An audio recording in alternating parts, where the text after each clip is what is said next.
Okay, ठीक है, मैं ऑडिबल हूँ।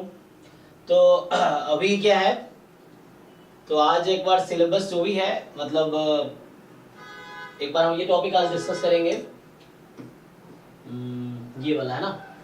तो बहुत डिटेल में डिस्कस नहीं करेंगे, क्योंकि देखो ऐसे तुम अगर इस टॉपिक के न्यूमेरिकल्स देखोगे किसी बुक में, कोई भी डिजाइन ऑफ एक्सपेरिमेंट की कोई बुक उठा लो, तो तुम देखोगे उसके ना तुम्हें बहुत सारे कैलकुलेशन करने होंगे।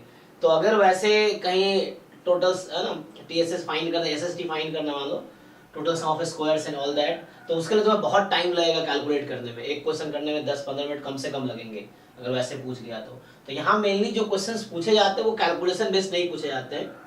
हमारे पास लास्ट ईयर के पेपर भी है ना इस टॉपिक से, तो वहां देख सकते हो जनरली ज्यादातर क्वेश्चन जो पूछे गए हैं वो एनोवा टेबल में पूछा गया है, डिग्री ऑफ फ्रीडम पूछा गया है, डेफिनेशंस तुम्हें क्लियर है कि नहीं ये पूछा गया है।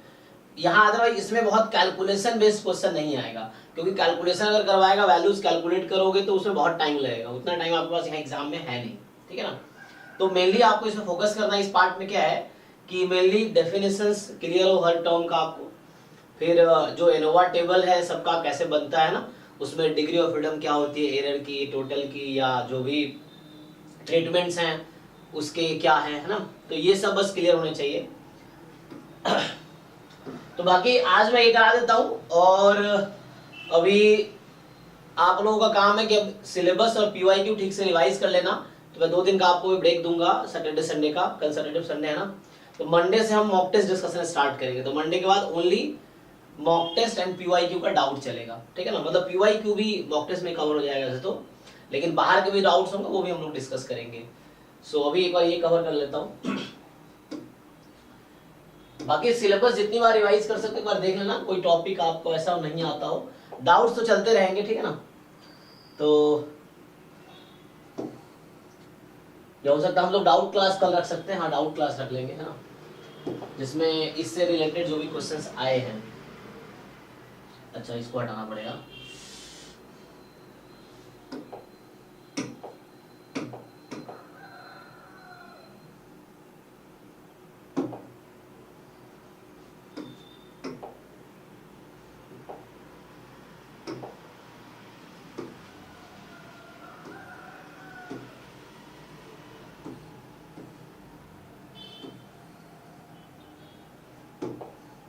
इस टॉपिक से कितने क्वेश्चन आए हैं एक ईयर में, कितने क्वेश्चन आते हैं एक टाइम पे? 2 to 5 तो आते ही हैं। हाँ जैसे लास्ट ईयर का अगर हम देख ले मान लीजिए तो 5% है ना, 5 ना। तो जैसे हम 2023 वाले अगर पेपर देखें, जैसे ये है, so sir majorly sir degree of freedoms पे रहता है एसएसटी वगैरह फाइंड करने के लिए।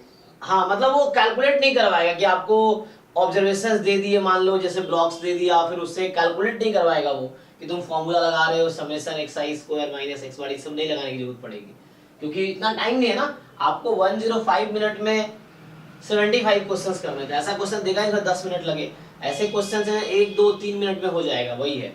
और वैसे क्वेश्चन आते भी इसमें 10 मिनट तो वो छोड़ना ही पड़ेगा, क्योंकि एक क्वेश्चन के चक्कर में तुम्हारे 10 क्वेश्चन छूट जाएंगे अगर एक क्वेश्चन करने लगोगे, अगर वो कैलकुलेशन वाले आ गए तो।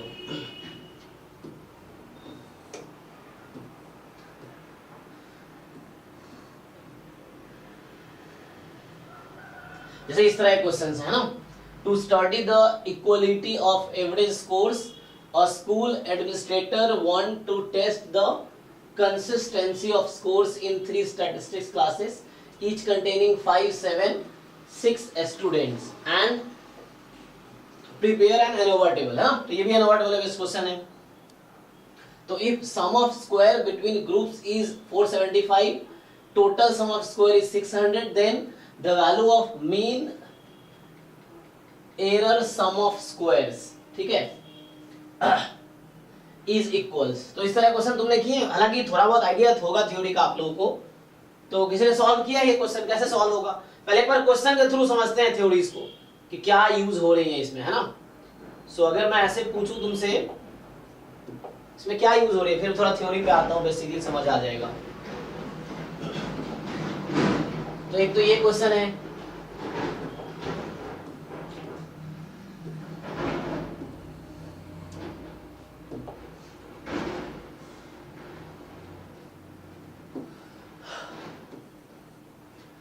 तो टू स्टडी है ना इक्वालिटी ऑफ एवरेज स्कोर्स, मतलब वही कर रहा है, इक्वालिटी को टेस्ट कर रहा है।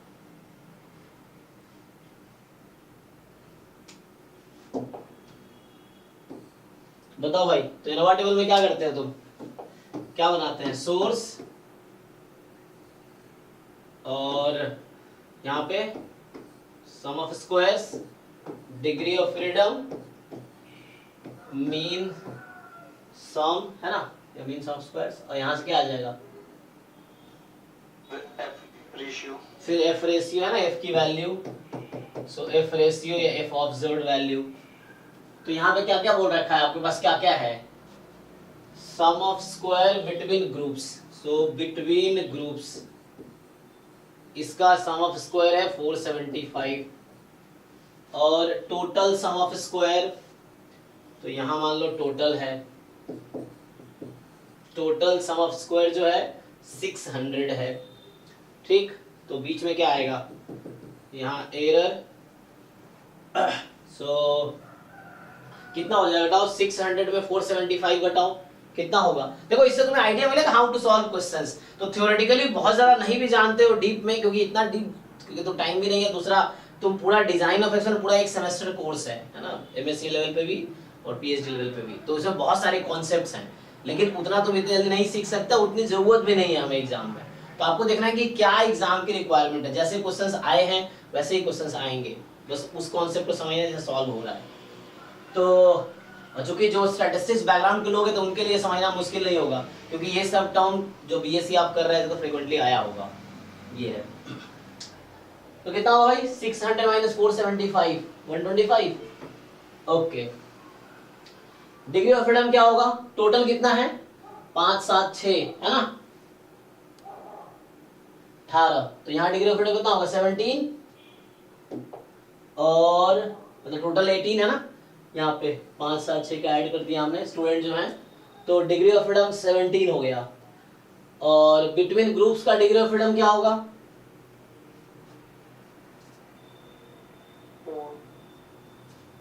कितना, यहाँ क्या होगा डिग्री ऑफ फ्रीडम 2, क्यों, बिकॉज 3 ग्रुप्स हैं, है ना, सो 3 ग्रुप से एक कम होगा, मतलब ये फॉर्मूला है, हालांकि डायरेक्टली मैं फॉर्मूला यूज कर रहा हूँ। सो 3 ग्रुप्स हैं तो यहाँ पर 2 आ गया, तो यहाँ कितना बचेगा 17 माइनस 2 15, तो इन दोनों का सम ये होता है, ऐसा आ गया। अब बताओ क्या होगा, क्या पूछा है तुमसे, value of the mean error sum of square is, so बोलो क्या होगा, mean error sum of squares क्या करते हो, मतलब मीन सम ऑफ स्क्वायर्स है ना, एमएसएस लिख सकते हो यहाँ पे, so mean sum of square, mean sum, तो यहाँ 475 अपॉन 2, यहाँ पे 125 अपॉन 15, तो पहले तुम्हें इनोवा टेबल ठीक से समझना है, उसके बाद हो जाएगा। तो यही आंसर होगा, इसको सिंप्लीफाई करो कितना है, यही है mean sum of square due to error, mean error sum of squares है ना, सो 125 अपॉन 15 किसके इक्वल आएगा, 75 अपॉन, सो 5 से काटोगे बाई 3, तो ये आ जाएगा। अब इसमें जैसे इस तरह, अभी इसमें क्या हुआ है, सिंपली एक मुझे थोड़ा बहुत आइडिया है इनोवा टेबल का, उसी बेस हमने ट्राई किया क्वेश्चंस। तो आप लोगों ने जो इनोवा टेबल पहले देखे होंगे, चाहे कोई डिजाइन एक्सपेरिमेंटल डिजाइन हो या 2 स्क्वायर फैक्टोरियल डिजाइन हो, 2 क्यूब फैक्टोरियल, इनोवा टेबल का फॉर्मेट सेम रहता है ना, कॉमन फॉर्मेट है कि source, sum of square, degree of freedom, mean sum of square, फिर यहाँ एफ वैल्यू आ जाएगी, तो ये फॉर्मेट सेम है। अब जो होगा यहाँ पे डिपेंड करता है कि कितने ट्रीटमेंट्स हैं उसके हिसाब से, यहाँ 10 बिग ग्रुप्स था तो उस तरह से डिफरेंट डिजाइन में डिफरेंट वो है, उसको कंसीडर क्या क्या करना है वो डिपेंड करता है डिजाइन पे। तो इसका ये आंसर है, मैं बस एक बेसिक तुम्हें सॉल्व करके दिखा रहा हूँ कितना टाइम लगेगा। मेरे को ऐसा कोई क्वेश्चन नहीं होगा इसमें तुम्हें बहुत सारा, जब बुक्स में तुम अगर डिजाइन ऑफ बुक खोले होगे तो वहां देखते होगे 2-2 पेज का सॉल्यूशन है, एक पेज का सॉल्यूशन, बहुत सारे कैलकुलेशन चल रहा है, तो वैसा क्वेश्चन यहाँ नहीं आएगा, क्योंकि वो सब्जेक्टिव एग्जाम, जब सेमेस्टर एग्जाम आप देते हो तब वहाँ कैलकुलेट करवाते हैं वो, क्योंकि वहाँ पे आपके 3 घंटे में 10 क्वेश्चन करने होते हैं, 5 क्वेश्चन करने होते हैं। सेमेस्टर एग्जाम में जो सब्जेक्टिव क्वेश्चंस होते हैं, यहाँ ऑब्जेक्टिव है और टाइम बहुत कम है, तो सिर्फ definition based, theorem based, direct result based question होंगे। ठीक है, ओके, थोड़े और आगे देखते हैं कैसे क्वेश्चंस आए हैं। मैं पहली बार ही देख रहा हूँ, मैंने सॉल्व किया नहीं, देखते हैं क्या है। तो इस तरह से है, ये क्या बोल रहा है कि इस क्वेश्चन में for a 3 square factorial experiment the quadratic effect of the factor. तो ये क्वेश्चन तो आउट ऑफ सिलेबस हो गया, ड्रॉप हो गया होगा, क्योंकि हमारे सिलेबस में क्या है 2 square and 2 cube factorial experiment just है, जिसको अभी मैं डिस्कस करूंगा। मैं दोनों के लिए इनोवा टेबल डिस्कस करूंगा, मॉडल डिस्कस करूंगा। तो ये तो आउट ऑफ सिलेबस हो गया, ये क्वेश्चन कंसीडर्ड ही नहीं होगा मार्क्स में, क्योंकि आउट ऑफ सिलेबस ही है। तो आपके एग्जाम है ना, ये 3 स्क्वायर फैक्टर्स में है नहीं सिलेबस में, 2 क्यूब एक्सपेरिमेंट और 2 स्क्वायर एक्सपेरिमेंट आपके सिलेबस में है। यहाँ पे क्या है कि अ school administrator interested in studying the equality of average scores want to test the consistency of scores in 3 statistics classes having 5, 7, 6 students and prepares an ANOVA table. Similar question है ये तो। The sum of square within the group is 500, total sum of square 800, then the value of F statistics used for testing equality of average class scores is, एक minute, हाँ good evening sir. हाँ mail तो आया था, 5 तारीख को second round का interview है। आपको नहीं आया क्या? अच्छा, उनको भी आया, विजय है ना बॉम्बे जो पीएचडी कर रहे थे वेलास्वामी सर के अंडर, उनका भी आया हुआ है। विजय कुमार को जानते हैं आप? वो वेलास्वामी सर के अंडर पीएचडी कर रहे हैं। हाँ हाँ, उनसे बात हो रही थी। कोई नहीं, देखिए आगे है ना, अभी तो मैं क्लास ले रहा था सर। ठीक है सर, थैंक यू। ओके, देखिए तो क्या बोल रहा है ये कि हमारे सिंपल यहाँ भी ANOVA टेबल बनाने हैं। तो यहाँ पे सोर्स और फिर वही sum of square, degree of freedom, mean sum of square and f statistics है ना, या f observed या f ratio है ना, जैसे तुम्हें लिखना है। तो f ratio, यहाँ ये f statistics लिख रहा है, तो यहाँ भी इजी है। तो यहाँ पे क्या होगा, between groups, तो एक तो ग्रुप्स है,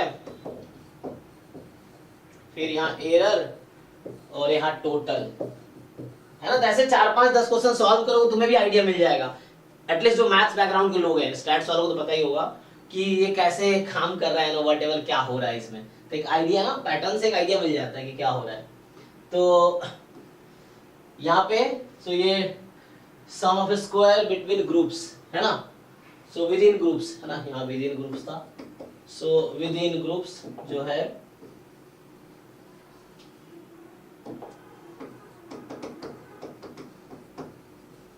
तो ये कितना है, ये है 500, ये है 800, तो डिफरेंस 500 प्लस 300 मिलके 800 हो जाएगा। अब यहाँ पर डिग्री ऑफ फ्रीडम कितने ग्रुप्स हैं, 3 ग्रुप्स हैं, 2 होगा। टोटल कितने लोग हैं, टोटल लोग 18 ही हैं, तो यहाँ 17, यहाँ 15 हो जाएगा। ठीक, मीन स्क्वायर निकालेंगे 500 अपॉन 2, 250, 300 अपॉन 15, सो 5 से काटूंगा 60 अपॉन, तो कितना आ जाएगा, तो कट जाएगा डायरेक्टली 20 हो जाएगा। ठीक है ना, तो 20 हो गया आपका। अब एफ रेशियो क्या होता है, this upon this, so 250 upon 20। इसका थ्योरी में भी लिखाऊंगा, लेकिन तुम्हें ये अगर समझ आ रहा है तो थ्योरी है ना, एग्जांपल से पहले ज्यादा समझ आता है। इसका थ्योरी में लिखेंगे तो वही चीजें डिवाइड होती चली जाएंगी। तो ये आंसर है इसका 25/2 12.5, तो इसका ये आंसर है। तो लास्ट क्वेश्चन था, ये क्वेश्चन सिमिलर ही है, वहां आपसे ये क्वांटिटी पूछा था पिछले क्वेश्चन जो लास्ट क्वेश्चन था, अभी ये पूछ लिया, तो ये एफ रेशियो की वैल्यू है दिस अपॉन दिस। ठीक है, तो ये मैं क्वेश्चंस करके दिखा रहा हूं कि कैसे क्वेश्चंस आ रहे हैं इस तरह से। और जिस बच्चे ने थ्योरी में नहीं पढ़ा है, अगर इस तरह क्वेश्चन आ जाएंगे तुम 4-5 कर लो तो नहीं कर लोगे, पूछा ही नहीं। देखना पूछा क्या है इनमें से, कि total sum of square, degree of freedom, mean sum of square, F ratio, क्या पूछ रहा है ये है। सर ये हर बार डिग्री ऑफ फ्रीडम एक कम ही होगा क्या? हाँ हाँ हाँ, ये फॉर्मूला मैं दिखा दूंगा अभी। यहाँ जितने भी उसके नंबर ऑफ, उसमें वो होंगे क्या बोलते हैं, नंबर ऑफ रेप्लिकेशंस बोल दो, या जितने उसमें एलिमेंट्स हैं, उसके अलग अलग ऑब्जर्वेशंस है, नंबर ऑफ ऑब्जर्वेशन n है, तो यहाँ n ट्रीटमेंट्स, तो वो उतने कम हो जाएंगे। अलग अलग वर्ड है, ग्रुप्स कुछ लोग यूज करते हैं, ट्रीटमेंट्स यूज करते हैं, इस तरह से। तो वो उसका फॉर्मूला है, तो वो लिखा दूंगा, ये n-1 ही होगा। हाँ, टोटल जैसे 18 है तो यहाँ n-1 होगा, यहाँ जितने का n-1 है, और एरर डिसाइड करता है सम इस पे। एक दो और क्वेश्चन देखो, समझ आएगा।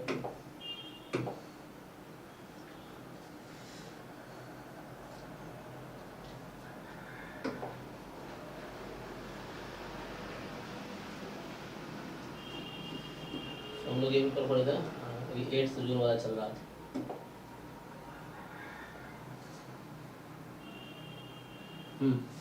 तो ये 98 कर रहे थे, 99 आउट ऑफ सिलेबस था, 100 किया था। ये है ना CUET 2023 8 जून वाला पेपर है, तो 100 किया हमने, 99 आउट ऑफ सिलेबस 98 किया, देखते 97 क्या है, 97। ये क्या कह रहा है, इस एक ही क्वेश्चन में सारे बना दिए हैं क्या ये लोगों ने मतलब एक ही क्वेश्चन को अलग अलग बना, मतलब नंबर बदल दिया बस। ये तो काफी इजी हो गया पेपर, तो मतलब जिन लोगों ने पढ़ा हुआ है तो सारे कर देगा, या नहीं पता है तो कोई नहीं कर पाएगा। तो जिनको इनोवा टेबल का आइडिया है, तो देखो अभी 3 क्वेश्चन, ये तीसरा क्वेश्चन मिला ना हमें, सेम ही पैटर्न पे है, सेम ही कॉन्सेप्ट पे है। इसमें क्या किया है कि to study the equality of the school administrator want to test consistency of scores in 3 statistics classes each containing 576 student. ये नंबर तो सेम ही है तीनों क्वेश्चन में, 97, 98 और 100। 3 क्वेश्चन अभी मैंने देखा है, तीनों में सेम ही है। And prepare an ANOVA table if the sum of square between groups. अभी ये तो नहीं किया ना, अभी ये तो नहीं था, उसमें 12.5 आंसर आया था, ये तो नहीं था। तो 500, टोटल सम ऑफ स्क्वायर 900, तो पूछ रहा है एफ स्टैटिस्टिक्स। अगर तुम लोग भी कर लोगे, इन लोगों को बिल्कुल नहीं पता थ्योरी, बता जरा आंसर क्या आएगा। जैसे पिछला क्वेश्चन किया मैंने, बिल्कुल सेम तरीके से बताओ। तो ये 97 नंबर है। ऑप्शन 4 आ रहा है, बाकी लोग देख लीजिए। तो अभी हमने 100 किया, फिर 99 आउट ऑफ सिलेबस था, 98 मैंने सॉल्व किया है, और वैसे ही 97 भी है सेम।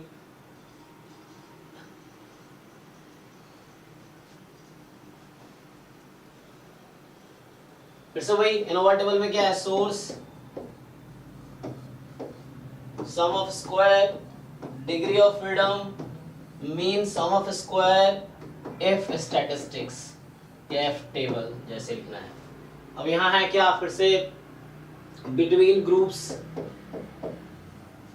सम ऑफ स्क्वायर है ना, तो इसका बिटवीन ग्रुप्स का 500 है, टोटल बता रखा है, सो टोटल 900 है, तो ये बचेगा यहाँ 400, ये एरर होगा। और फिर से वही है, डिग्री ऑफ फ्रीडम यहाँ पे फिर से वही, यहाँ 17, यहाँ 2, यहाँ 15। तो पूछ क्या रहा है, वैल्यू ऑफ एफ स्टैटिस्टिक्स, पहले मीन सम ऑफ स्क्वायर निकाल लो, तो 250 आ जाएगा, 5/2, 400/15, सो 5 से काटेंगे तो 80/3 है ना, और यहाँ से फिर इसको डिवाइड कर लो, f हो गया, सो 250/80/3, सो मतलब वही 253 जा 750/80, यही आ जाएगा। सो देख लो, ये प्रॉक्सी आएगा 9.375, बस सेम ही क्वेश्चन है ना ये तो इस तरह से है। या तो जिनको आते हैं तो सारे तीनों चारों क्वेश्चन एक साथ कर लेंगे, नहीं आते हैं तो एक भी नहीं होगा, ये है।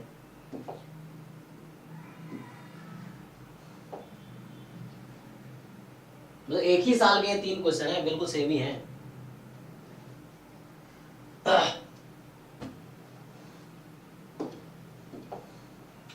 नेक्स्ट,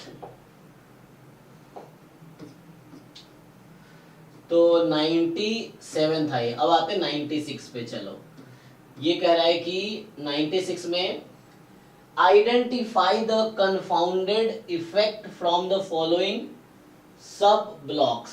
बताओ भाई, तो अब इसके लिए तुम्हें सीखना पड़ेगा व्हाट इज द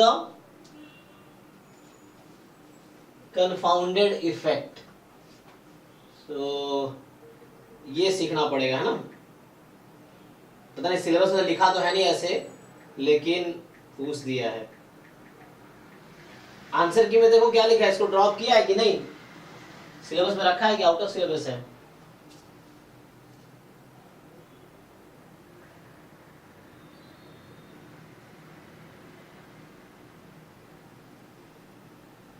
क्योंकि इसके अलग अलग तरीके हैं कंपाउंडिंग के।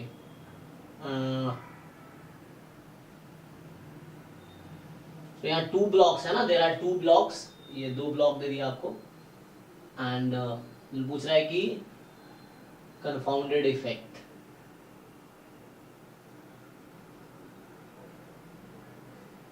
सर क्वेश्चन ड्रॉप नहीं है। अच्छा नहीं किया है, ओके और आंसर सर ऑप्शन 2 है। Okay okay. सीखना पड़ेगा कंफाउंडिंग, है ना, कंफाउंडिंग पढ़ाना पड़ेगा उसके लिए, नहीं सर, कंफाउंडिंग सिलेबस के बाहर है ना। ऐसे तो मुझे लग रहा बाहर ही है, क्योंकि सिलेबस इतना करेंगे तो बहुत ज़्यादा हो जाएगा अगर इतने पार्ट में है। नहीं ड्रॉप किया फिर भी मुझे लग रहा है सिलेबस बाहर ही है, क्योंकि इसमें लिखा है नहीं। अब कंफाउंडिंग, मिसिंग ऑब्जर्वेशन, बहुत सारे ऐसे कॉन्सेप्ट है छोटे छोटे, तो वैसे सारा डिस्कस करेंगे तो बहुत टाइम लगेगा, बहुत ज़्यादा पढ़ना पड़ेगा। तो इनका तो कोई ठीक है नहीं, तो मुझे लग रहा है इसको वो करना पड़ेगा। मतलब ऐसे तो आउट ऑफ सिलेबस ही है, स्किप करते हैं, देखते हैं अगला क्या है। तो बस अगला तो ये आ गया। तो मतलब 5 क्वेश्चन आते हैं ना, तो 96, 97, 98, 99, 100, जिसमें हमने अभी ये 2 क्वेश्चन देखा कि जो 96 है और जो 99 है वो आउट ऑफ सिलेबस ही दिख रहा है, क्योंकि जो सिलेबस में ऐसे प्रॉपर ये वर्ड मेंशन है नहीं। और बाकी जो 3 क्वेश्चन थे 97, 98 और 100, एक ही कॉन्सेप्ट पे तीनों क्वेश्चन थे, एक ही पैटर्न पे, कुछ अलग था भी नहीं उसमें। ये है, पर देख लो। तो इसमें 3 क्वेश्चन किए इस पेपर के, अभी बाकी देखते हैं बाकी में क्या आया था। इसका देखते हैं थोड़ा सा, इसमें क्या आया है, 11 जून वाले में क्या पूछा है।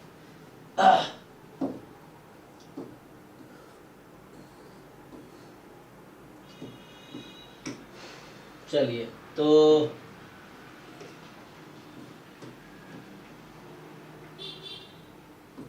ये क्वेश्चन नंबर 100 है ना। एक्चुअली इन लोगों का यही थी ना, कुछ भी बना देते हैं, सिलेबस देखते नहीं है। If we delete one block from the symmetric BIBD and from the remaining blocks delete all those treatment which belong to the related block, then resultant BIBD is। अब ये सिलेबस में है BIBD। सर वो last question था confounding वाला। हाँ sir वो ISS में पूछा गया था 2019 में। अच्छा ओके, वही तो उठा के इन्होंने दे दिया वहां से, बट इस सिलेबस में है नहीं है, यहाँ ध्यान रखे हुए। सर एग्जाम के भी क्वेश्चन पूछते हैं इसमें। हाँ मतलब जो पेपर बना रहे जो प्रोफेसर इतने कामचोर लोग हैं, वो क्या करते कहीं से उठा के क्वेश्चन ISS का उठा लिया, उनका दे दिया, जैम के उठा के रख दिया। सर ये वाला ड्रॉप था, सर ये वाला क्वेश्चन ड्रॉप था। ड्रॉप है ना, मतलब ये आउट ऑफ सिलेबस ये भी है एक्चुअली।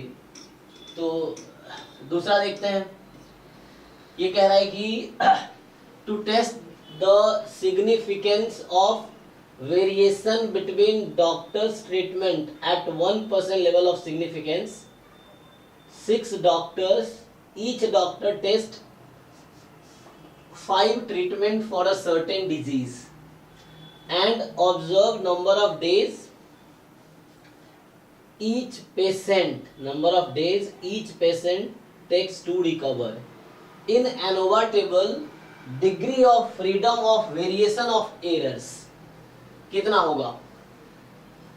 एरर का डिग्री ऑफ फ्रीडम पूछ रहा है, तो फिर से इसका एनोवा टेबल बना। देखो तो सिर्फ तुम जितने भी वर्ड सिलेबस में है ना, जो भी वर्ड मेंशन किया है वो सबका एनोवा टेबल बस याद कर दो, उस पे आए तो करके आना, नहीं आए तो छोड़ देना, क्योंकि इतने कैलकुलेशंस और बहुत ज्यादा पढ़ने का टाइम थोड़ी है। इससे बेटर है कि बाकी चीजें हम करें, मतलब जो सिलेबस का बाकी पार्ट्स हैं जो इजी है, जो आप पहले से पढ़ रखे उसको रिवाइज करो, ये चीजें। तो यहाँ मेनली है कि जो भी है डिफरेंट टाइप के एक्सपेरिमेंट है, उसके तुम एनोवा टेबल ठीक से समझ लो, उस पे ही आ जाएगा। देखो इसको ट्राई करते हैं, क्योंकि वैसे बहुत कॉन्सेप्ट है ना, डिजाइन ऑफ एक्सपेरिमेंट पूरा एक बुक है और इतनी मोटी मोटी बुक्स हैं, तो तुम पूरा बुक तो नहीं पढ़ के जा सकते ना इतने कम टाइम में।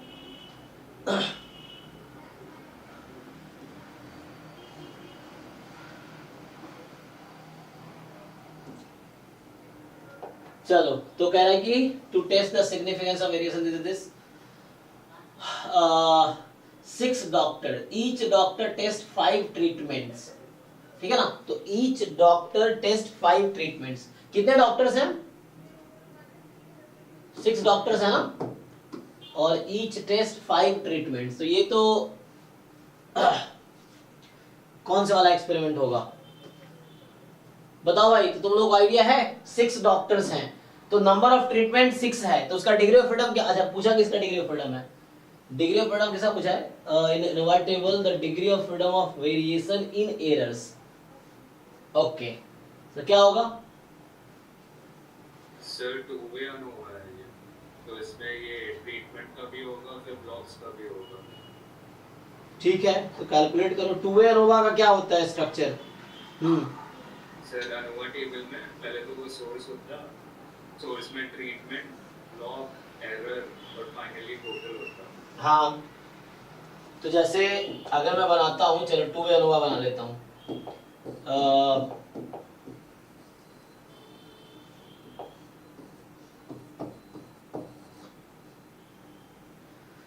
फिर चलो सम ऑफ स्क्वायर जो भी हो, और हमें डिग्री ऑफ फ्रीडम से मतलब है ना, हमें तो डिग्री ऑफ फ्रीडम से मतलब है ना। और यहाँ एफ आएगा, एफ रेशियो। तो बताओ सोर्स में क्या क्या आएगा इसमें?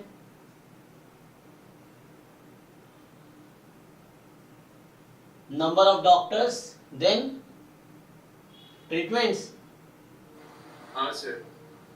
तो क्या होगा बताओ? सर ट्रीटमेंट डॉक्टर, तो ट्रीटमेंट का ये डिग्रीज ऑफ फ्रीडम 5 ट्रीटमेंट है, तो हम लोग उससे 1 माइनस कर देंगे, तो 5 minus 1 that would be 4.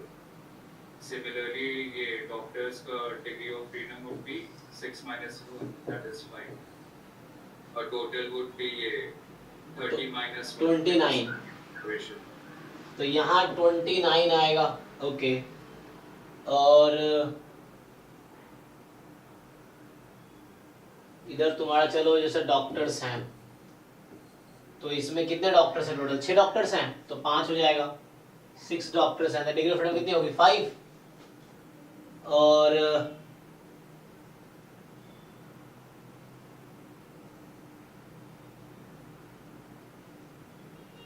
Patient कितने हैं? 5 नहीं, each doctor test how many treatments कितना है? ये तो डॉक्टर हो गया। ट्रीटमेंट जो है आपके पास, so that will have 5 treatments, यहाँ 4 आ जाएगा। एरर, तो बताओ एरर के कितना आएगा? Error degree of freedom 20। हाँ, ताकि सम ये हो जाए तो 20 आ जाएगा। तो दिस इज आंसर। तो मतलब जो एनोवा टेबल का बेसिक कॉन्सेप्ट पता है उससे हो जाएगा। तो वहां क्या होता है, factor A, factor B, then depend करता है टू एनोवा में कि विद इंटरेक्शन या without interaction you are considering. तो ये विदाउट इंटरेक्शन का अगर देखेंगे है ना, तो एक बार और बता दीजिए सर। हाँ देखो इसमें दो, एक्चुअली इसमें 2 तरह के, क्या बोलूं मैं यहाँ पे, ग्रुप्स हैं। क्या क्या है इसमें? अच्छा मतलब एक तो डॉक्टर्स हैं, तो कितने डॉक्टर है टोटल? 6 डॉक्टर। तो डॉक्टर डिग्री ऑफ फ्रीडम क्या होगा इसके करस्पॉन्डिंग? n-1, तो 5 आ गया। एंड ईच डॉक्टर टेस्ट कितने ट्रीटमेंट्स? 5 ट्रीटमेंट। तो मैं चलो ट्रीटमेंट्स लिख देता हूं अभी। तो 5 ट्रीटमेंट, इस 5 ट्रीटमेंट के करस्पॉन्डिंग डिग्री ऑफ फ्रीडम क्या होनी चाहिए? 4। और बाकी जो बचता है वो होता है एरर। अब 6 डॉक्टर्स हैं, ईच डूइंग 5 ट्रीटमेंट। टोटल कितना होगा? 5 6 30। तो टोटल हो गया 30 ट्रीटमेंट्स, ठीक है ना। There are 6 doctor and each doctor doing 5 treatments, total 30 treatments हो गए। तो टोटल 30 हो गया, तो डिग्री ऑफ फ्रीडम कितना होगा? 29। अब इन सब का सम 29 आना चाहिए। तो एरर का डिग्री ऑफ फ्रीडम क्या होगा? आंसर देख लो, आंसर क्या कह रहा है? सर 20। ठीक है ना, ओके ठीक है फिर। सो ये भी एनोवा टेबल पे ही है। तो यहाँ पे डॉक्टर, ट्रीटमेंट, एरर तो आएगा ही क्योंकि टोटल है, तो जो बचता है वो एरर होगा यहाँ पे ना। तो ये sum of square due to doctor, sum of square due to treatment, है ना। ये ट्रीटमेंट लिख दो, sum of square due to error, sum of square total, sum of squares, इस तरह से। तो ऐसा होगा। तो ये भी मतलब बेसिकली एनोवा टेबल पे ही बेस्ड क्वेश्चन है, तो एनोवा टेबल इंपॉर्टेंट है ना ज्यादातर क्वेश्चन के लिए।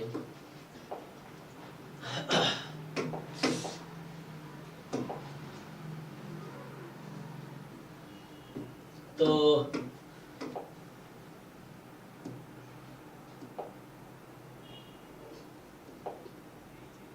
ठीक है, तो ये 99 था, वो तो आउट ऑफ सिलेबस था। अगला देखते हैं क्या कह रहा है।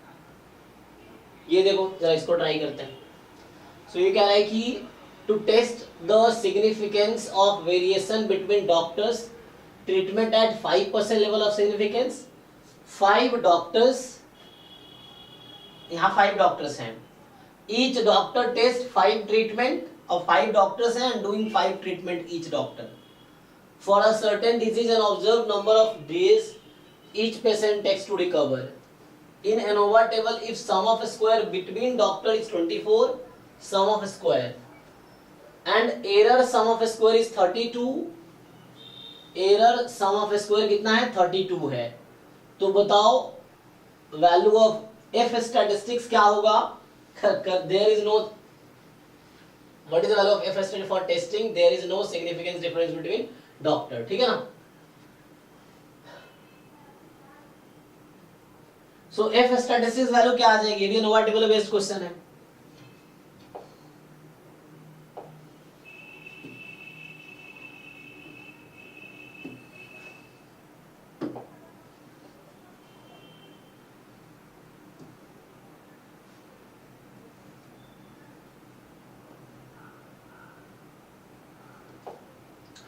तो क्या होगा? Source, sum of square, degree of freedom, mean sum of square,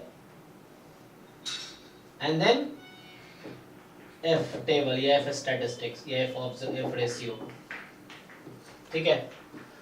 सो अभी इन्होंने क्या क्या दिया है आपको? They have given that sum of square between doctors, चलो तो यहाँ डॉक्टर्स लिख लेते हैं, है ना। So this is 24। Degree of freedom कितना होगा यहाँ पे? हाँ, क्या कितने 5 डॉक्टर्स हैं, सो 4, इसका मीन सम ऑफ स्क्वायर कितना 6 आ जाएगा। ओके, अब एरर की बात करते हैं। इसने सीधा एरर की बात की है ना, तो एरर क्या है? Error sum of square is 32, so error का जो सम ऑफ स्क्वायर 32 है। अभी टोटल की जरूरत पड़ेगी, देखते हैं। तो डिग्री ऑफ फ्रीडम की जरूरत पड़ेगी ना, और यहाँ अगर मैं ट्रीटमेंट लिख रहा हूं जैसे, सो एरर का डिग्री ऑफ फ्रीडम क्या आएगा?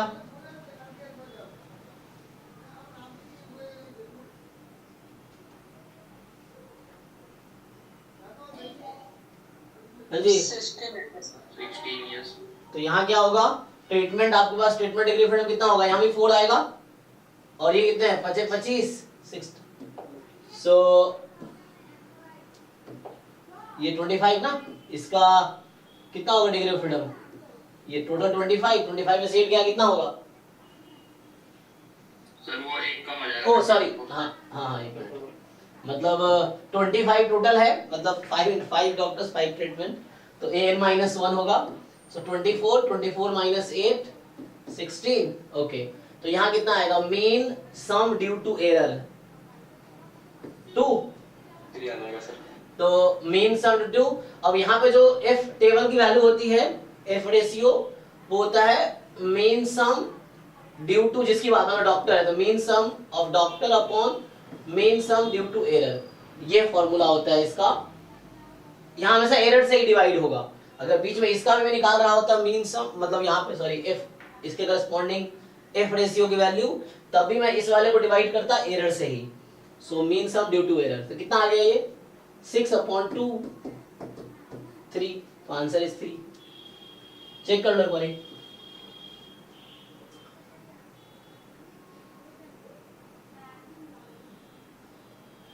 ना, यहाँ पता नहीं है मुझे क्या है। यहाँ मान लो x होता फॉर एग्जाम्पल, तो यहाँ होता x/4। अब ये तो मैंने इसके लिए निकाला है, ऊपर वाले है ना, ये अगर इसके लिए पूछता तो ये तो इसके लिए निकला है। अब इसके लिए फाइंड करते तो उसके हिसाब से यहाँ भी आता। तुम्हें देखना पड़ेगा, अनवर्ड वाले बनाता हूँ मैं कैसा फॉर्म है, तो इसको फिर इस वाले को डिवाइड करना पड़ता है इस वाले से, तो इसका आंसर आता है x/8, ये हो जाता है। सर जी ये टोटल 24 कैसे हुआ इसका डिग्री ऑफ फ्रीडम टोटल का? जी, यहाँ कितने डॉक्टर्स हैं? 5। 5 each doctor doing how many treatments? 5 total कितने हुए? 5 5 जा 25। जी। तो आपका लास्ट क्वेश्चन में ध्यान नहीं था, इस क्वेश्चन में 25 कैसे आया था? हमने ध्यान दिया कि इस क्वेश्चन सेम ही तो है, जो ये क्वेश्चन है पिछला क्वेश्चन सेम ही है। यहाँ 29 कैसे आया था? यहाँ 6 डॉक्टर थे, ईच डूइंग 5 ट्रीटमेंट, तो 6 5 जा 30 ट्रीटमेंट टोटल हुए, मतलब टोटल 30 हुआ ना, total 30 the degree of freedom n -1 total का। तो सेम ही क्वेश्चन है, तो अभी जितने क्वेश्चन हमने किए सब एनोवा टेबल में बेस्ड हैं।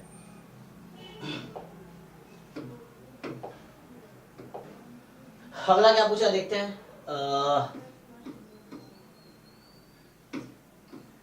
एक मिनट रुको, किसका फोन है? पवन का, क्लास स्टार्ट कराते हैं। अच्छा ठीक है पवन, क्लास स्टार्ट करना है ना? ओके ओके, तो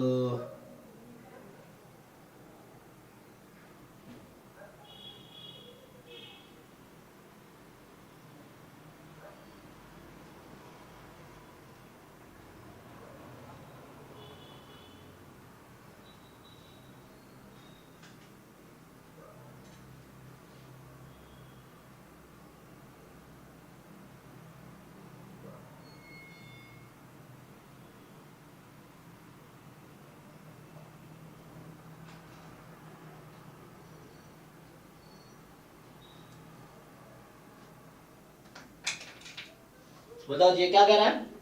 The error degree of freedom for the randomized block design with T treatment with each replicated R times in having one missing observation। अभी फिर से मिसिंग ऑब्जर्वेशन तो मुझे लग रहा है कि आउट ऑफ सिलेबस टाइप का हो गया, क्योंकि वैसे पूरी डिटेल में पढ़ना पड़ेगा आपको। सो बताओ भाई इसका क्या होगा?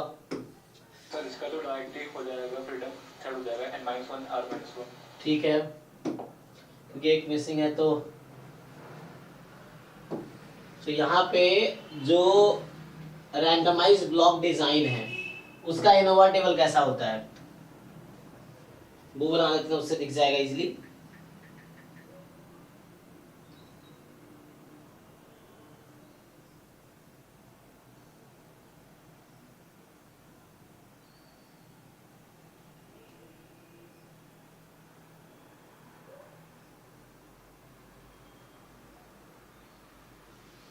तो इसका जो होता है, मैं सीधा बता देता हूँ, रैंडमाइज ब्लॉक डिजाइन जो होता है इसका अगर तुम एनोवा टेबल देखोगे तो यहाँ होता है सोर्स। क्या क्या रहता है रैंडमाइज ब्लॉक डिजाइन में? सोर्स क्या क्या होते हैं?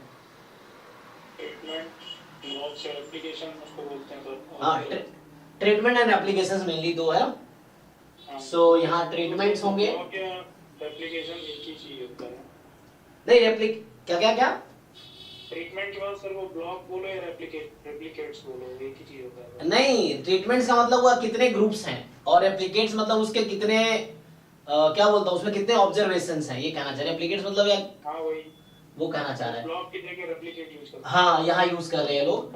जैसे क्या होता है यहाँ पे जो अगर मैं टेबल बना के दिखाऊं, जैसे एग्जांपल के लिए इस तरह से बनाऊं अगर मैं कि 1 2 3, तो ये नंबर ऑफ ट्रीटमेंट का डिनोट कर रहा है, मान लो m है, और यहाँ 1 to n ये नंबर ऑफ रेप्लिकेशंस को डिनोट करता है इस तरह से। तो ऐसे समझ सकते हो। यहाँ पे जो मतलब डिपेंड करता है लैंग्वेज पे, तो यहाँ पे रेप्लिकेशंस लिख लो, या इन्होंने क्या लिखा है ट्रीटमेंट रेप्लिकेशन, और यहाँ होगा sum of square, degree of freedom, mean sum and ठीक है एफ रेशियो। सो यहाँ पे आ जाएगा फिर एरर, और यहाँ से आ जाएगा आपका टोटल। तो देखो इसमें क्या है, टोटल कितने हैं, टी नंबर ऑफ ट्रीटमेंट्स हैं और आर टाइम्स है, आर रेप्लिकेट्स हैं, ठीक है। सो टी नंबर ऑफ तुम्हारा है ना, there are T number of groups and each group has R elements, ये समझो। तो टोटल कितने हो गए, टोटल एलिमेंट्स कितना हो गया,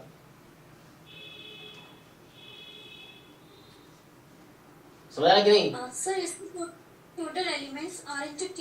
यस यस, है ना, r into t, तो डिग्री ऑफ फ्रीडम कितनी हो जाएगी? हाँ RT minus 1, ठीक है ना।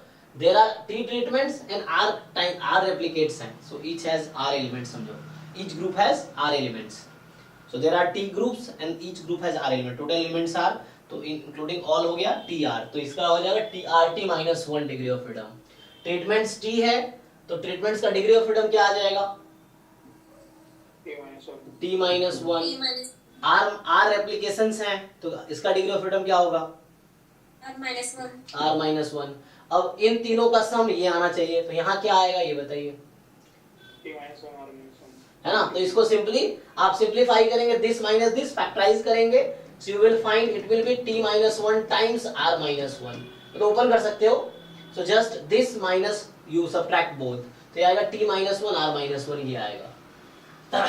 तो ये सिंपली जो मैंने बनाया है ना, this is an ANOVA table corresponding to randomized block design having t treatments with r replications।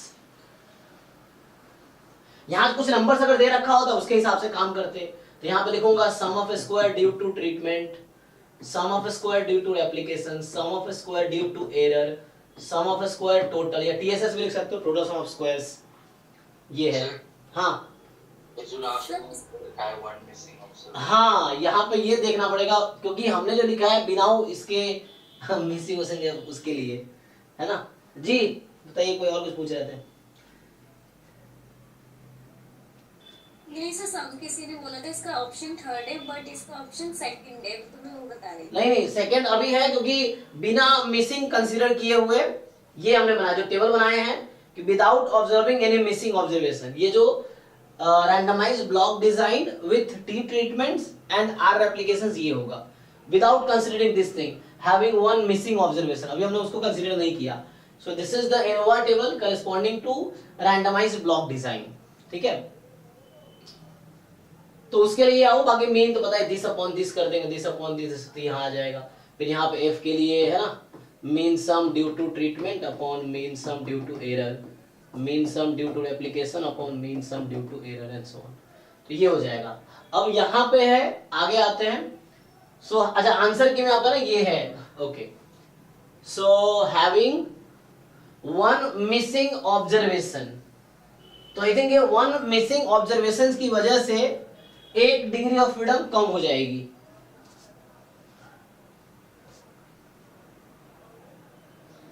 इसकी एरर की, हाँ, क्योंकि वन ऑब्जर्वेशन मिसिंग है, इसका क्या मतलब? टोटल ऑब्जर्वेशन RT minus 1 हो जाएगा, तो इसकी डिग्री ऑफ फ्रीडम कितनी हो जाएगी? RT minus 2, तो इसी वजह से यहाँ एक और कम हो जाएगा ना। समझ आया सब लोग क्या कह रहे हैं? अभी टोटल R ट्रीटमेंट था, sorry T treatment R applications है, this is a table. When one observation miss, तो टोटल एलिमेंट हो गया RT minus 1, तो डिग्री ऑफ फ्रीडम हो जाएगी यहाँ RT minus 2। तो अब आप इसमें से इन दोनों को जब घटाएंगे, so then this degree of freedom will be, तो यहाँ पे जब टोटल का degree of freedom RT minus 2 होगा और यहाँ है T minus 1 R minus 1, तो यहाँ पे जो एरर होंगे, है ना, यहाँ है ट्रीटमेंट और यहाँ है रेप्लिकेशंस, सो यहाँ जो आएगा इसमें से 9 घटा दीजिए, तो ये वही R minus 1 T minus 1 जो पहले आता है एक कम हो जाएगा, है ना, -1, तो ये रहेगा डिग्री ऑफ फ्रीडम की बात कर रहे हैं। So I think that's why it will come, ठीक है ना। So one observation missing है, तो टोटल में यहाँ एक माइनस हो गया, so due to that ये आंसर आ जाएगा।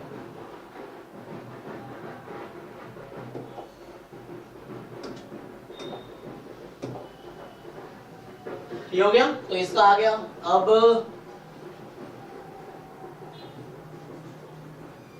ये क्या बोल रहा है 96 कि द पैरामीटर्स ऑफ BIVD, ये भी आउट ऑफ सिलेबस हो गया इसमें भी। Then parameters it's complement design is out of syllabus है। तो अभी हमने दोनों पेपर डिस्कस किया, जस्ट पेपर देख रहे थे, मैं भी देख रहा था क्या क्वेश्चंस आया है। तो अभी हमने 2023 के दोनों शिफ्ट का पेपर देखा, या तो क्वेश्चन आउट ऑफ सिलेबस है या जो आउट ऑफ सिलेबस नहीं है वो ANOVA टेबल में बेस्ड है, ठीक है। चलो अभी 2022 वाला पेपर भी देख लेते, उसमें क्या पूछा है, फिर एक बार मैं डिस्कस करता हूँ। तो 22 वाला जो पेपर था उसमें क्या पूछा था उन्होंने,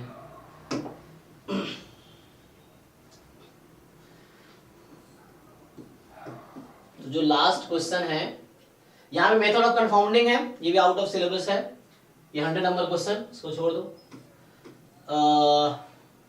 99 in a completely randomized design CRD, ठीक है, विथ टी ट्रीटमेंट, जो अभी हम डिस्कस कर रहे थे, अभी जो डिस्कस कर रहे थे वो था, तो T treatment and an experimental unit, यही रेप्लिकेशंस है यहाँ पे।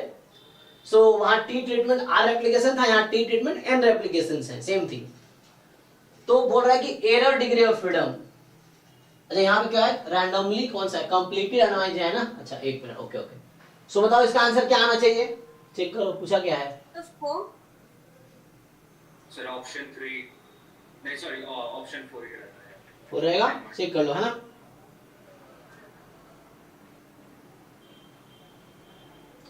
तो ये है कंप्लीटली, अच्छा कंप्लीटली रैंडमाइज डिजाइन है। पिछला वाला क्या था, पिछला जो हम कर रहे थे ब्लॉक, अच्छा वो आरबीडी था ना, हाँ ओके। अच्छा ये रैंडमाइज ब्लॉक डिजाइन था, ओके सॉरी, ये रैंडमाइज ब्लॉक डिजाइन था।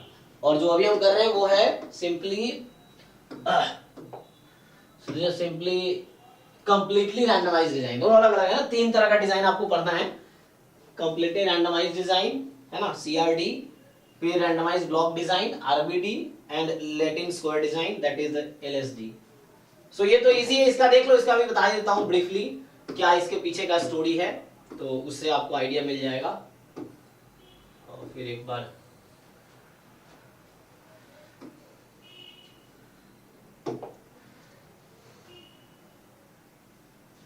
तो यहाँ पे क्या होता है, कंप्लीटली रैंडमाइज डिजाइन का एनोवा टेबल कैसा होता है, जैसे अभी बाकी का डिस्कस कर रहे थे।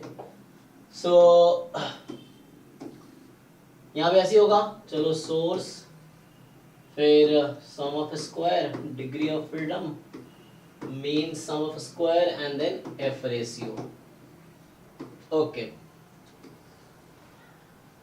सो इसमें सोर्स क्या क्या होंगे यहाँ पे, अच्छा एप्लीकेशंस नहीं बोलेंगे यहाँ पे, इसलिए इसने एक्सपेरिमेंटल यूनिट लिखा है, क्योंकि यहाँ पे वो दोनों कंसीडर नहीं होंगे, यहाँ पे जस्ट ट्रीटमेंट कंसीडर होगा और ट्रीटमेंट, एरर एंड टोटल। हाँ यहाँ पे जो सोर्स में आएंगे, क्योंकि जो हमारा अगला जो मतलब पिछला क्वेश्चन डिस्कस कर रहे थे, जो नेक्स्ट डिजाइन था है ना, जो कि हमारा था रैंडमाइज ब्लॉक डिजाइन, उसमें आता था ट्रीटमेंट, रेप्लिकेशंस, एरर एंड टोटल। यहाँ पे जो कंप्लीटली रैंडमाइज डिजाइन है, इसमें बस यहाँ पे आएगा ट्रीटमेंट्स और एरर एंड टोटल, ये फॉर्मेट है एनोवा टेबल का। तो जो भी कंप्लीट रैंडमाइज डिजाइन होगा उसका ये फॉर्मेट रहेगा। और इसमें तो ट्रीटमेंट्स कितने हैं टोटल, T, तो यहाँ आएगा T-1। टोटल ऑब्जर्वेशंस कितने हैं, T into N ना, सॉरी हाँ टोटल, अच्छा सॉरी हाँ टोटल N है एक्चुअली, ओके ओके।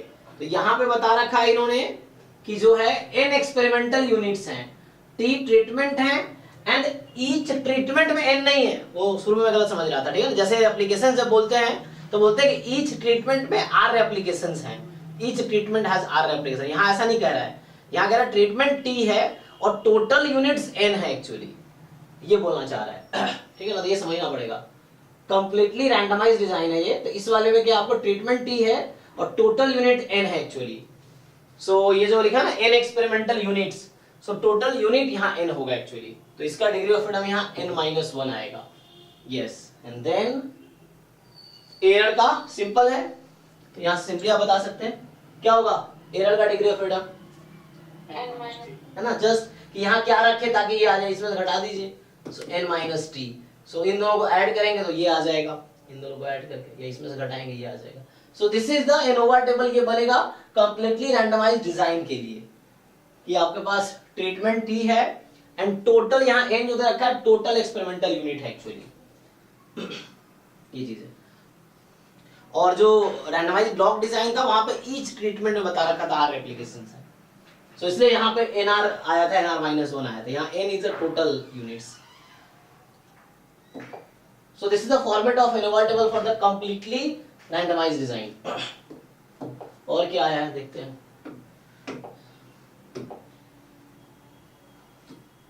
सो ये 99 है।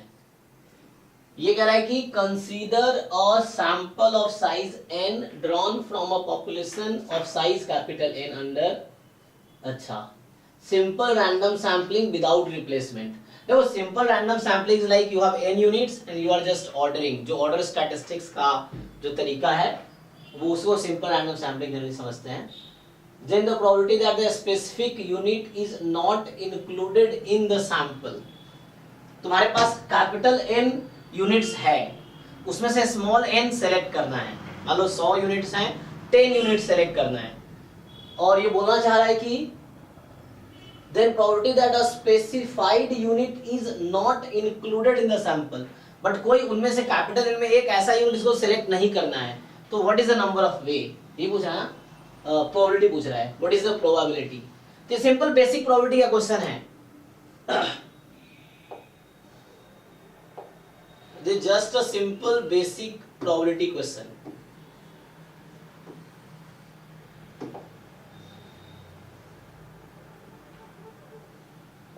वाला होगा। अच्छा ओके, सो देखो random sampling without replacement, so we are selecting capital N में से स्मॉल n सेलेक्ट कर रहे हैं विदाउट रिप्लेसमेंट। तो सैंपल स्पेस में कितने, capital N choose n, this is the total number of way of selecting small n units from capital N units sample space. अब मुझे इवेंट की प्रोबेबिलिटी निकालनी। इवेंट क्या है कि a specific unit is not included, एक कोई particular unit को इंक्लूड करना ही नहीं है मुझे। तो इस तरह क्वेश्चन आपको याद होगा क्लास 11-12 में भी होता था कि जैसे कोई दोस्त है, उसको मतलब क्लास में 50 बच्चे हैं, वो चाहता है 10 बच्चों को ही बुलाया जाए। 3 दोस्त ऐसे हैं जिनको या तो तीनों आएंगे या कोई नहीं आएगा, तो इस तरह क्वेश्चन आपने किए होंगे।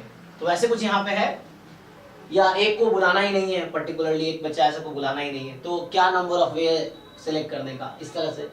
सो यहाँ पे क्या है कि सो एक स्पेसिफिक को इंक्लूड करना ही नहीं, तो n माइनस में से मुझे कितने चुनने होंगे,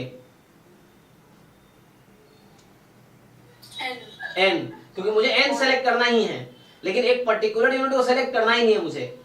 तो इसका मतलब मुझे n तो चुनना ही है, बट एक पर्टिकुलर यूनिट को नहीं सेलेक्ट करना है, तो मुझे मतलब n-1 में से ही n चुनना होगा। सो दिस इज द आंसर। इसको सिंप्लीफाई कर लो, so यही प्रोबेबिलिटी है, this is the probability one specific unit is not selected.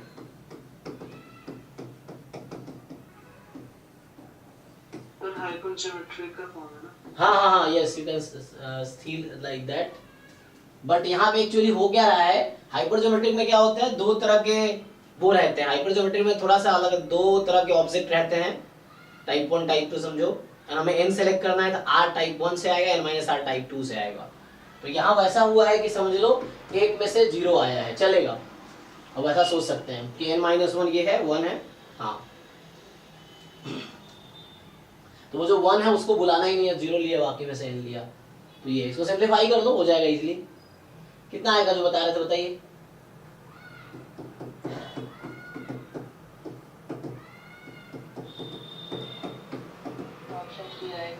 ये आएगा, ओके। चलो इसको सिंप्लीफाई कर लो, तो ये यहाँ से कट गया, इसको काटोगे तो यहाँ एक n बचेगा बस, और इसको उधर ले जाओ, एक यहाँ बचेगा जस्ट, तो ये काटेगा तो यहाँ n-n बचेगा, तो फाइनली बचा n-n/n, तो 1-n/n, ये आंसर है। ठीक है, तो ये आ गया। तो सिंपल रैंडम सैम्पलिंग क्या है, जस्ट एक सैम्पलिंग प्रोसेस है। जैसे तुम डेटा कलेक्ट करने जाते हो, जैसे क्या है कि मान लो बहुत सारे ऐसे हम लोग सर्वे करते हैं बहुत सारे, तो उसमें ये है ना कि मान लो अब इंडिया में 125 करोड़ पॉपुलेशन है, मुझे इतने नहीं करने था, मान लो तुम किसी 125 करोड़ में से कुछ क्या करते हो, तुम 100 लोगों को सेलेक्ट कर लिया, उन 100 लोगों में फिर तुम कुछ एनालिसिस करते हो, फिर उसको एनालाइज कर देते हो, तो वैसा है। बट यहाँ पे ये इसमें क्या होता है सिंपल रैंडम सैम्पलिंग में कि each element has equal chances of being selected, ये है ना, बहुत सिंपल है ये। बाकी आगे उसके अलग अलग है ना तरीके हैं। और क्या पूछा है?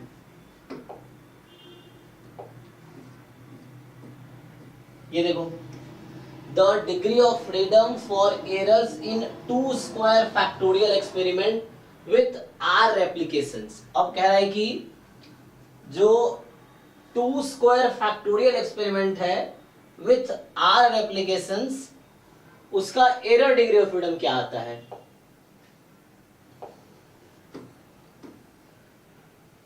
तो ये भी एनोवा टेबल पे ही है ना? तो बस एनोवा टेबल तुम्हें सारे एक्सपेरिमेंट का याद रखना है, उससे हो जाएगा।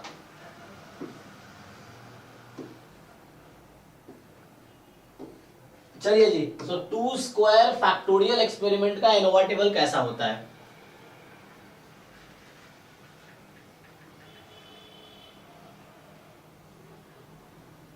बताओ, किसी को याद है?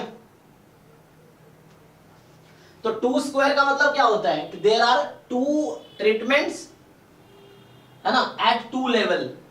ये मतलब है ना, 2 ट्रीटमेंट्स एट 2 लेवल। अगर 2 क्यूब रहेगा तो इसका मतलब क्या है?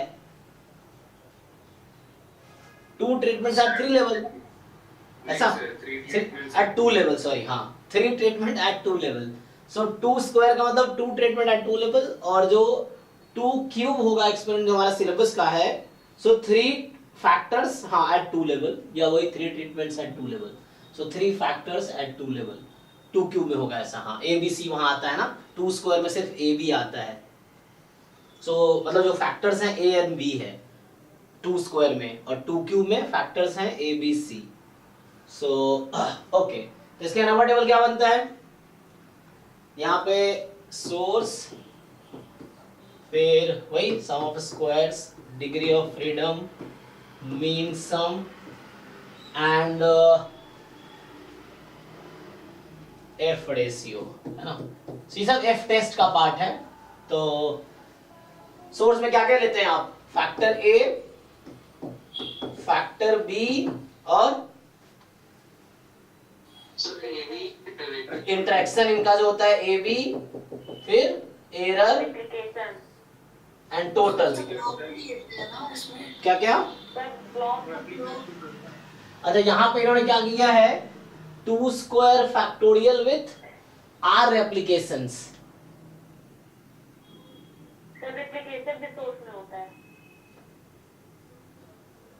रेप्लिकेशंस भी अगर आप यहां इंक्लूड करेंगे तो क्या आएगा?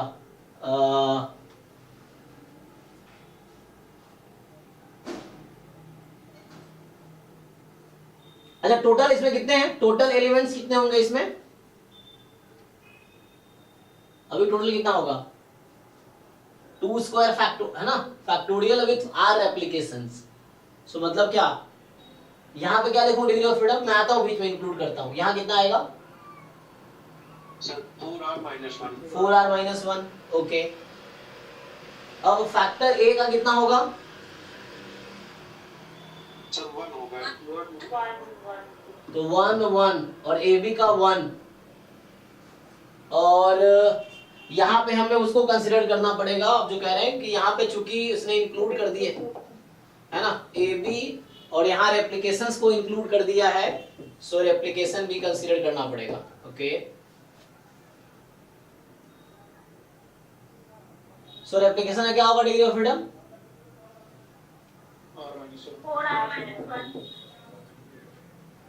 नहीं, अब यहाँ पे r माइनस 1, तो कितना बचेगा एरर का? फिर 3 times r minus 1। चेक कर लो बाकी लोग। Yes, so 3 times r minus 1। 3 times r minus 1। Answer की में क्या दे रखा है एक बार चेक करो जरा। सर ऑप्शन फर्स्ट ही है, अच्छा। तो सो यहाँ पे क्या है? फैक्टर ए है ना, फैक्टर ए एट 2 लेवल है, तो डिग्री ऑफ फ्रीडम 1 हो गया। Factor B at 2 level, A B इसका इंट्रैक्शन है, तो ये हो गया 2 लेवल हो जाएगा, तो ये 1 हो गया। रेप्लिकेशन r है तो r माइनस 1 हुआ डिग्री ऑफ फ्रीडम।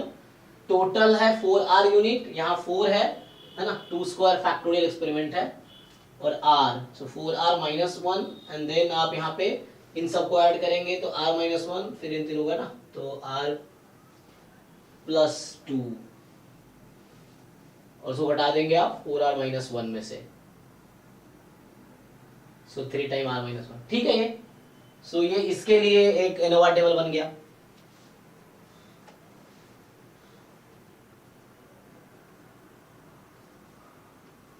ओके, देखो आगे देखते हैं और क्या पूछा है।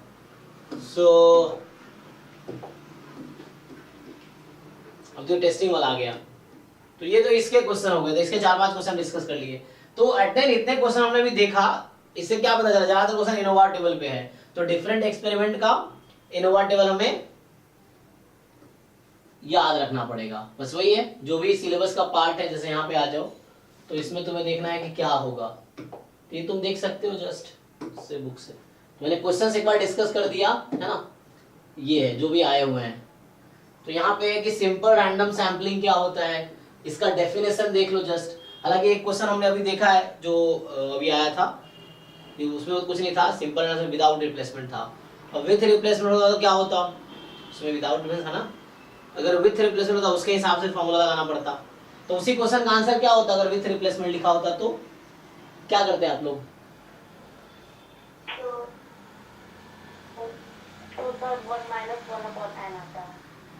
अच्छा, तो उसके हिसाब से फॉर्मूला लगाना पड़ेगा ना, विथ रिप्लेसमेंट होगा तो।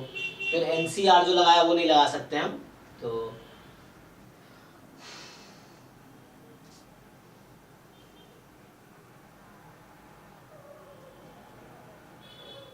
ठीक है। तो इसका डेफिनेशन एक बार देख लो, सिंपल रैंडम सैम्पलिंग का डेफिनेशन क्या है। स्ट्रेटिफाइड सैम्पलिंग का मतलब डेफिनेशन क्या है, ये क्लस्टर सैम्पलिंग का डेफिनेशन क्या है, एक बार बताओ तुम लोग जिनको याद है। So what is definition of simple random sampling, define कैसे करते हैं इसको? Sir, probability of any experimental unit to be selected in a sample is equal. हाँ, तो इट इज सैम्पलिंग टेक्निक। अब मैं इसको लिख भी सकता हूँ, तुम भी बुक से देख के गूगल करोगे या कोई बुक खोलो उसमें डेफिनेशन लिख लो, कुछ नहीं करना, डेफिनेशन का तुम्हें समझना है कहना क्या चाह रहा है।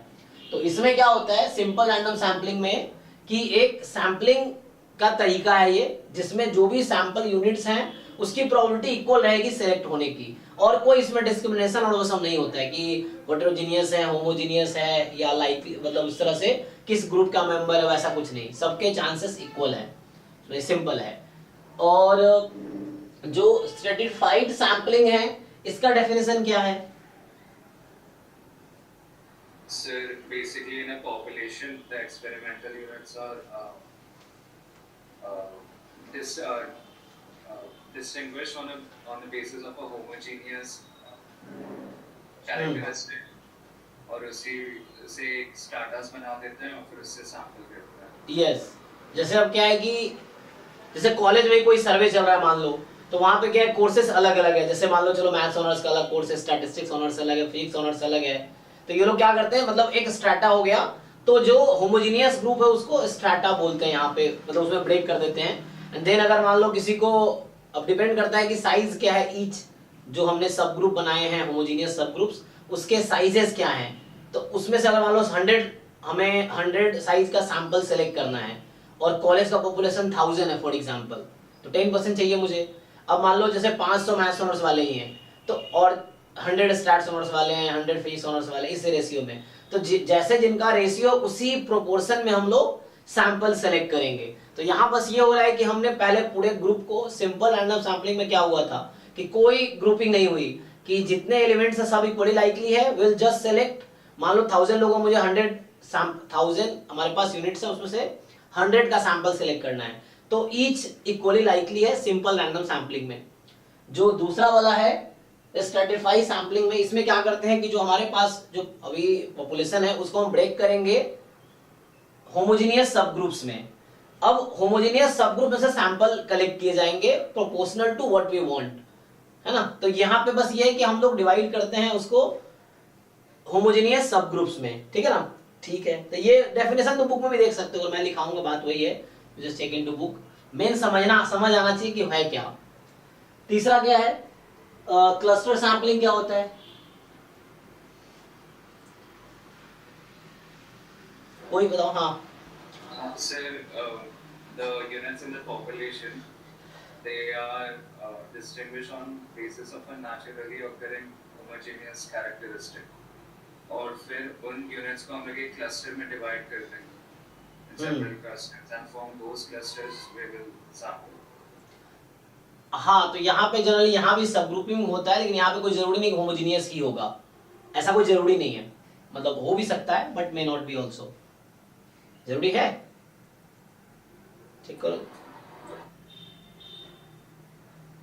हाँ, मतलब सिंपल है, इट इज अ टेक्निक या sampling technique that involves the division of population into non overlapping सब groups and these sub groups are called cluster. तो क्लस्टर्स में डिवाइड करते हैं सिंपली, और यहाँ पे कोई ऐसा होमोजेनियस क्राइटेरिया नहीं होता है, but we just divide naturally, या तो अगर जैसे आपने कहा, या जस्ट डिवाइड ऐसे ही कर दो बिना किसी क्राइटेरिया के, उस तरह से होते हैं। फिर उसके बाद क्लस्टर से सेलेक्ट करते हैं। सो मतलब मैं बस ये रिकमेंड करूंगा, कोई भी डिजाइन ऑफ एक्सपेरिमेंट की बुक उठाओ या सैम्पलिंग का, और इसके डेफिनेशन एक बार नोट कर लो।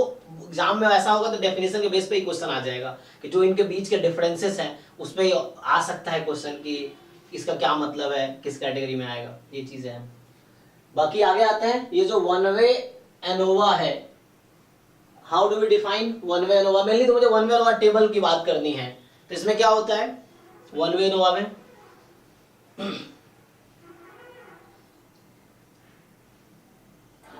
सर टेबल में कि ये मॉडल क्या है वन वे एनोवा मॉडल क्या होता है? Sir CI is equals to alpha.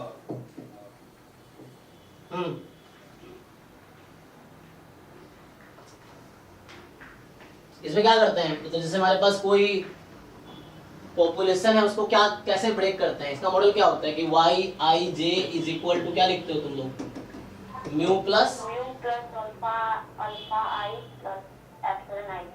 हाँ mu plus alpha I plus epsilon i j. ये तो एरर टर्म है ना। और यहाँ पर टेस्टिंग क्या करते हैं हम लोग कि ये जो अल्फा 1 है, अल्फा 2 है और जितने भी है, या तो तुम इसका टेस्ट करोगे, अब डिपेंड करता है कितने तुम वो ले रहे हो, तुम्हारे पास क्या है, कितने मेंबर्स हैं ईच ग्रुप में, मान लो के मेंबर्स है फॉर एग्जांपल, तो अल्फा के या ए है तो अल्फा ए बराबर 0, या दूसरे तरीके से H0 को दूसरे तरीके से क्या लिखते हैं हम लोग, ये होता है mu i plus epsilon i j, ये भी ना one way ANOVA model. So इसमें क्या होता है कि μ1 equal to μ2 up to equal to μa, तो मतलब सबके जितने भी ग्रुप्स हैं उसके मीन इक्वल हैं, या दूसरे तरीके से ब्रेक करोगे तो ये होता है, इसको क्या बोलते हैं, ट्रीटमेंट इफेक्ट। देयर आर, मान लो यहाँ पे there are A treatment, small एक नंबर है, there are A number of treatments, तो इसको क्या बोलते हैं, अल्फा आई को या टाउ आई भी लिखा जाता है, इसको ट्रीटमेंट इफेक्ट बोलते हैं। ये मॉडल है हालांकि ट्रीटमेंट इफेक्ट। हाँ आइथ ट्रीटमेंट इफेक्ट। अल्फा आई का क्या मतलब है, आईएच ट्रीटमेंट ना।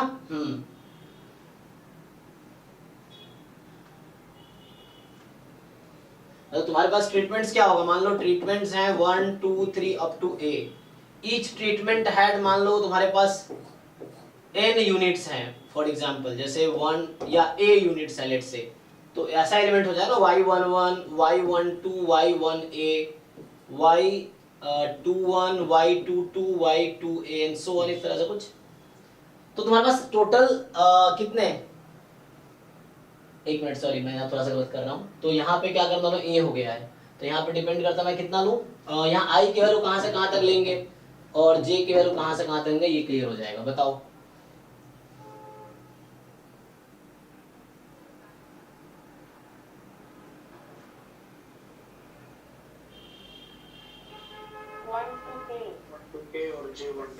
यार, मान लो यहाँ में अगर k ले लिया तो t लेना, t ले लो, और यहाँ a ले लो, इस तरह से कर सकते हो।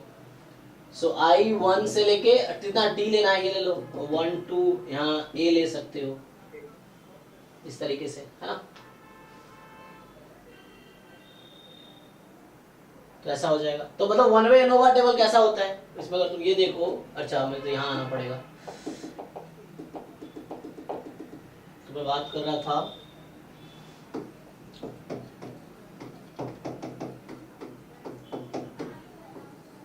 तो सिंपली ये था कि Yij कैन बी रिटन या तो mu i plus epsilon i जे, या दूसरे तरीके से लिख सकते हो म्यू, तो म्यू को बोलते हैं ओवरऑल मीन, है ना, ओवरऑल मीन। और यहाँ पे आ जाएगा टाउ आई, या इसको जैसे लिख रहे थे हम लोग अल्फा आई जैसे लिखा था, प्लस एप्सिलॉन आई जे, ये है। आई की वैल्यू मान लो 1 से लेके अप टू तुम्हारा टी है, चलो, और जे 1 से लेके के तक ले सकते हो या एन तक ले सकते हो। तो वन वे एनोवा टेबल कैसा होता है? क्योंकि इसके क्वेश्चन सॉल्व करने के बहुत एडवांस लेवल तक जाने की जरूरत है नहीं, तुमने देखा ही क्वेश्चन हमने सारे सॉल्व कर ही लिए अभी 2023-22 के, और उसमें क्या था, मेनली सारे एनोवा टेबल पे ही थे। तो इसका टेबल का स्ट्रक्चर क्या होता है? सोर्स अभी लिखा था हमने, ठीक है ना, source, sum of square, degree of freedom, mean, sum of square, ऐसा लिख सकते हो, और देन एफ रेशियो। अब सोर्स में क्या क्या आता है यहाँ पे? Treatment and error. So treatment and error, तो वन वे एनोवा मॉडल में जस्ट ट्रीटमेंट आएगा, एरर आएगा और टोटल आएगा वन वे में जस्ट, ठीक है ना। सो ये स्ट्रक्चर है इसका। तो यहाँ पे जो लिखते हैं SST या TSS लिख सकते हो, SSE और ये SSTR for treatment. Degree of freedom treatment T है तो T-1। टोटल कितने हैं? हमने टोटल कितना लिया है? T ट्रीटमेंट है और ईच हैज की एलिमेंट्स ऐसे ले लिया मैंने, तो कितना हो जाएगा? टोटल ए लिए हैं आप, ए लिया, TA ले लो, A ले लो, N ले लो, मर्जी है ना। तो जैसे भी तुम नोटेशन उसके हिसाब से डिवाइड कर लो। क्या लिखो यहाँ पे? TA, ठीक है ना, TA-1 ये होगा, ये उसके हिसाब से ले लो। और तो यहाँ पे उसके, सॉरी यहाँ नहीं, यहाँ आएगा A-1 होगा ना, नहीं, यहाँ पे टोटल में क्या होगा? टोटल क्या होगा? टोटल में बोल रहे हैं। नहीं, टोटल ट्रीटमेंट T है और उसके अंदर एक ट्रीटमेंट में कितने एलिमेंट है? या A या N ले लो, कोई बात नहीं, N ले लो, N एलिमेंट्स है मान लो। T ट्रीटमेंट्स हैं, each treatment has N elements, तो टोटल एलिमेंट्स कितने हो गए? सर T8 है ना, T डिपेंड्स ऑन नोटेशन में, कोई टेंशन मत लो। There are T treatments, N elements मान लो, each treatment has N element, तो Tn हो गया। सो Tn टोटल एलिमेंट है, डिग्री ऑफ फ्रीडम Tn-1। अब यहाँ पे क्या आएगा? एरर डिग्री ऑफ फ्रीडम क्या आएगा? घटाओ उसको,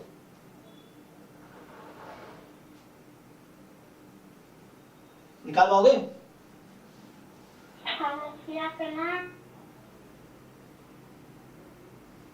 हाँ जी, कितना बनेगा? तो यहाँ पे आ जाएगा I think n time, check करो, उल्टा लिख दिया, T टाइम -1, हाँ मतलब वही देख लो एक बार क्या आएगा। सो Tn minus T, T common ले लो, n-1 इस तरह से आ जाएगा। बाकी डिवाइड कर लोगे, ये तो ऐसे ही है कि SSTR को डिवाइड करना होता है डिग्री ऑफ फ्रीडम से, ठीक है, इस तरह से, और बाद में इसको SSE को डिवाइड करना है डिग्री ऑफ फ्रीडम से, और यहाँ पे इन दोनों का रेशियो ले लो, है ना। तो ये मान लो MSTR और अपॉन MSE, ये आ गया। तो ये मतलब वन वे नो, फ्रीडम, तो एयर का डिग्री ऑफ फ्रीडम ऐसे T होगा ना, तो ब्रैकेट में लिख दिया ना, ये ब्रैकेट में -1। बताइए क्लियर है कि नहीं? हाँ जी जूही, यस सर, ठीक है ना।